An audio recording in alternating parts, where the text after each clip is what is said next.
The train station was nearly empty as I stepped onto the platform, the late-night rain falling in cold sheets outside. The distant hum of flickering lights and the constant tap-tap-tap of raindrops created an uneasy symphony. I looked down the long, empty stretch of platform. No other passengers, no sign of any train. Just me, the rain, and the shadows. I checked my phone. No service. No Wi-Fi. The screen was just a blank slate in my hand, as lifeless as the surroundings. I told myself not to worry. The train was probably delayed. But as the minutes stretched into half an hour, that flickering anxiety crept into my chest. I was about to turn and leave when I heard something. A soft, rhythmic scraping echoing from the far end of the platform. I froze, straining my ears. Footsteps? Maybe just a maintenance worker. But the sound grew louder, dragging closer with an unnatural pace, the kind of movement that sounded wrong, like someone struggling to walk. I backed up, eyes fixed on the direction of the sound, but saw only shadows melting into each other. The rain outside grew heavier, drowning out everything else, but that dragging noise didn't stop. In fact, it was getting louder, closer. I could feel it, a shiver running down my spine. I took a step back, heart hammering, my foot slipping slightly on the wet tiles. The air felt colder. Suddenly, the lights flickered, plunging the station into darkness. When they blinked back on, a figure stood at the far end of the platform, half hidden in shadow.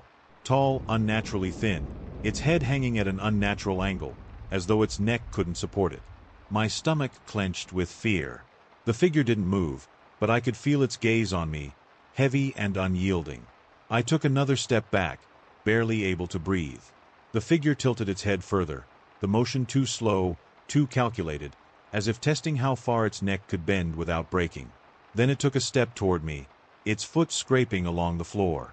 I was frozen, every instinct screaming at me to run, but my legs wouldn't move. Another step. Another. Each one a slow, methodical shuffle, the sound scraping against my nerves. I could feel the weight of its presence, oppressive, like a cold hand closing around my heart. The lights flickered again, and when they came back on, the figure was halfway down the platform, closer than before.